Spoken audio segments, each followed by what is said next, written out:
After spending 2 years building my husband's startup from scratch, I found out he had listed me as just an intern on all official documents while his new girlfriend was named co-founder. When I confronted him, he said, "She has the image we need. You don't." I didn't argue. I filed a lawsuit the next morning and watched the company crumble under headlines about betrayal, fraud, and greed. I met Darren at a coffee shop in Cincinnati when I was 26. I had just wrapped up grad school. Digital Marketing, University of Cincinnati. I was freelancing and piecing things together while I figured out what I really wanted. Darren was sitting next to me, talking loudly on the phone about seed funding and early-stage valuations like he was already running something big. He wasn't. I found out later he had just lost a contract gig and was living off his credit card. But that day, he had energy. Fire. And something about that made me turn my head. He noticed me listening and smiled. That led to small talk. Which led to more coffee. 2 weeks later, we were inseparable. Darren was full of ideas. Some were ridiculous. Some were half-baked. But one of them made sense, a routing software for small delivery businesses. Local florists, furniture stores, medical couriers, businesses that didn't have the money for the expensive enterprise stuff. It wasn't sexy, but it was useful. He couldn't write a single line of code. Couldn't design a logo. Didn't know a thing about pitching. But he was a dreamer. And I had skills. So I jumped in. Every night after my freelance gigs, I worked on this with him. I registered the domain. Designed the logo. Created our first pitch deck. Sent out cold emails. Made us look legit. I wrote the copy for our site. I built a mock-up for our investors. I handled our social media. I even created a free MailChimp campaign that brought in our first 5 clients. Darren? He talked. He networked. He used his charm. And I didn't mind. We were a team. He even told people we were partners. Said he couldn't do it without me. We launched RouteWave out of our 1-bedroom apartment. I handled everything. Branding, client onboarding, customer service, bookkeeping, you name it. I didn't take a salary. We put every dollar back into the business. I believed in us. In him. He proposed to me a year later at our favorite bar. We got married at the courthouse. I wore a $100 dress and carried a grocery store bouquet. It didn't matter. We had something real. Then things started to change. After our second small funding round, Darren started going to more meetings alone. He said investors wanted him to focus on the vision. I figured fine, as long as we were growing. But then I noticed things. New passwords. Locked folders. Then Sophia showed up. I first heard about her through an investor who mentioned her name in passing. Sophia's ideas are sharp, he said. I smiled and nodded like I knew who she was. I didn't. I asked Darren later. He said she was just helping out with PR, nothing serious. I didn't push. I should have. She started showing up more. I saw her name on our shared calendar for meetings I wasn't invited to. Darren brushed it off, said she had connections. 3 months after she arrived, I saw a press article on RouteWave. Darren had framed it on our kitchen wall. It said RouteWave was co-founded by Darren Spencer and Sophia Lane.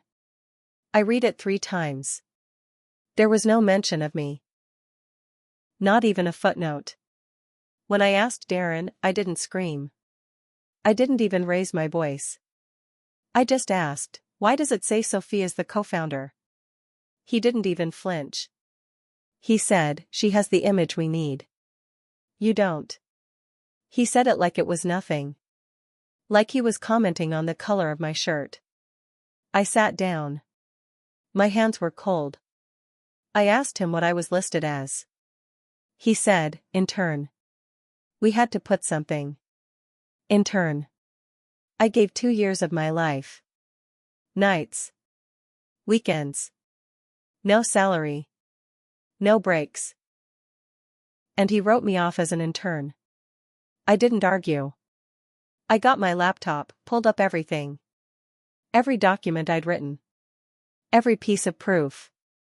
Every contract. Every email where he called me co-founder, partner, backbone, soul of the company. I copied everything onto a drive. I called a lawyer the next morning. He was in Columbus, former startup litigator.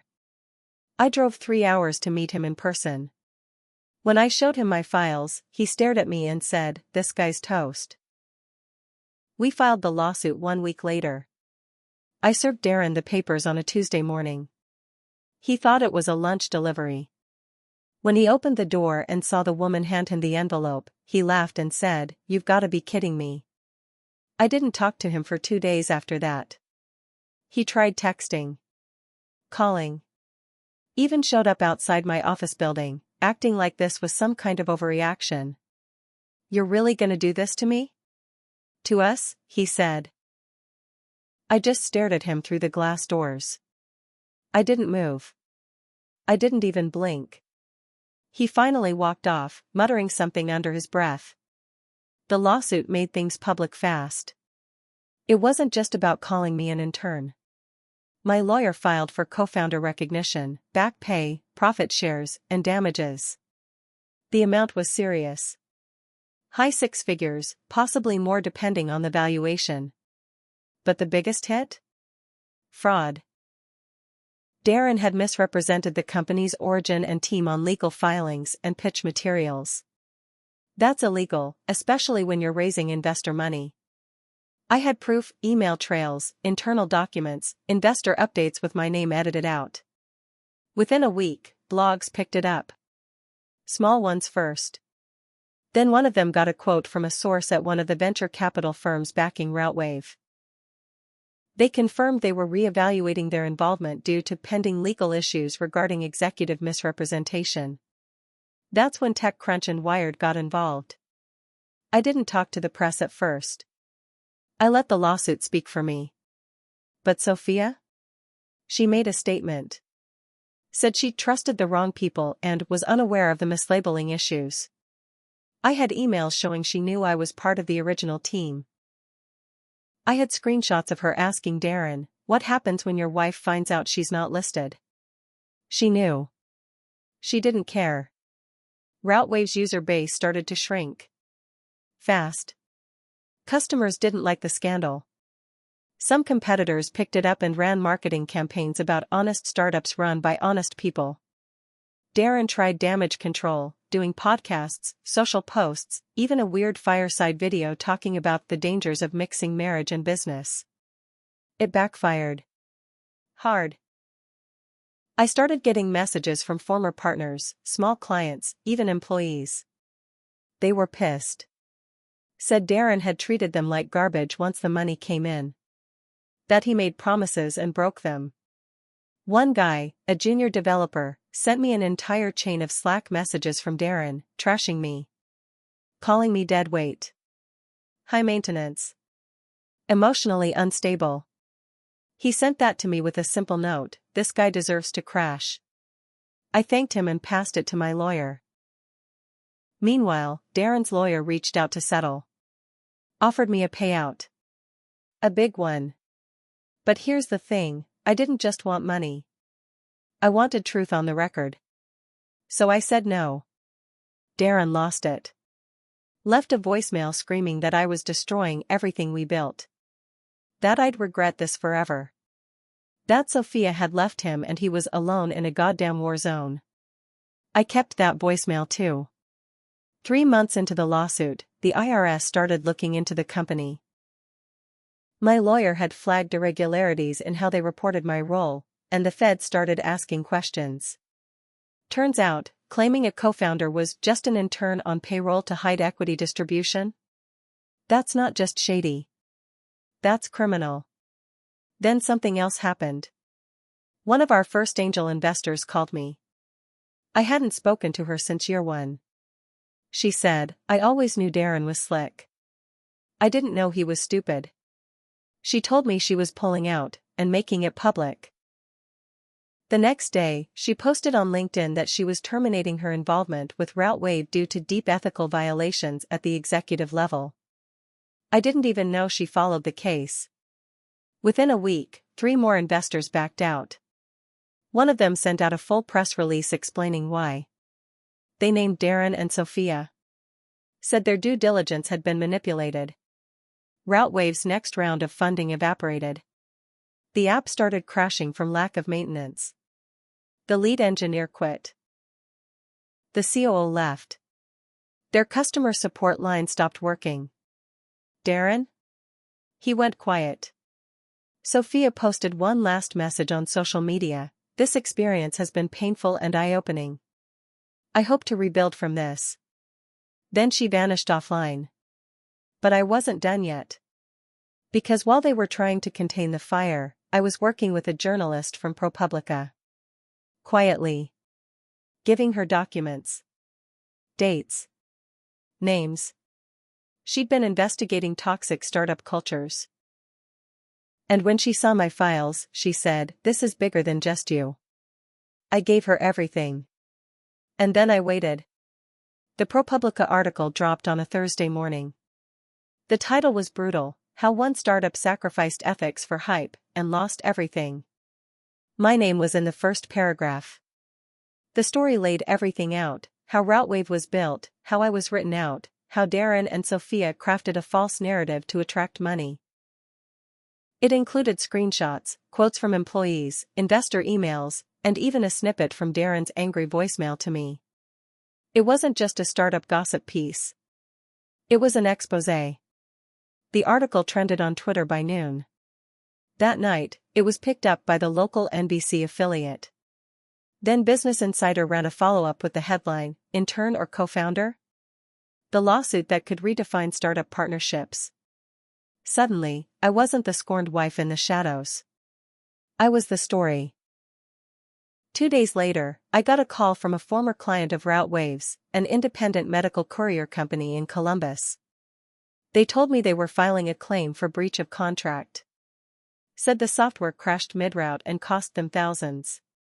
Then another client chimed in. Then another. I wasn't the only one who'd been burned. That was the twist I didn't see coming. See, while I was focused on my personal revenge, RouteWave was already bleeding. And now that the blood was in the water, people wanted their piece. 5 separate clients filed a joint complaint with the Ohio Attorney General's office. 3 employees threatened a class action suit over misclassification and unpaid overtime. And then the biggest twist yet: Darren's former CTO, Mark, reached out to me. Mark had left months before the lawsuit. He and Darren had fought over money and ownership. At the time, I didn't know the details. But Mark had been quiet during all this. Now, he wanted to talk. We met at a dive bar near the university. He ordered a beer, looked me in the eye, and said, "You want to bury this guy? I've got the shovel." Turns out, Mark had been forced to sign an NDA when he left. Darren offered him hush money and threatened to ruin his reputation if he spoke out. But now, with lawsuits flying and the company circling the drain, Mark didn't care anymore. He had proof of fake invoices. Darren had submitted them to inflate RouteWave's burn rate and make it look like they needed more capital than they did.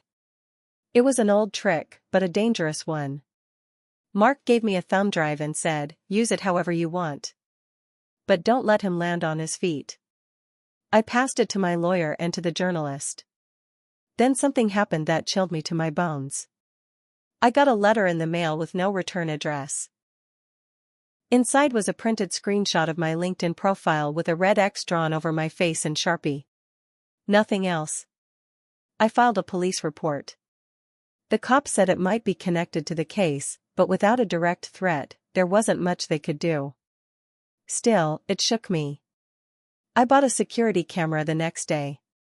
3 nights later, someone keyed the side of my car. The camera caught nothing. But I didn't need evidence to know who sent that message. Darren was losing everything. And he was unraveling. Meanwhile, the IRS opened a formal investigation. My lawyer forwarded them the same materials we gave to the journalist. A forensic accountant confirmed several violations.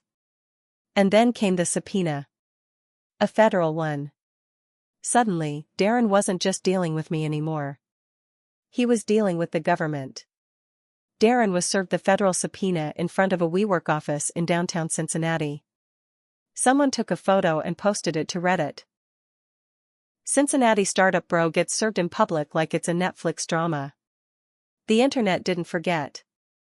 People were waiting for him to fall, and they wanted to see it happen live. That same week, Sophia was spotted in Miami at some influencer event, smiling like nothing happened. She had scrubbed her name from all RouteWave content.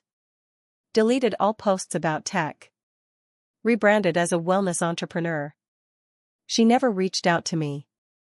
Never apologized. Didn't matter. 2 months after the ProPublica story, the company officially filed for Chapter 11 bankruptcy.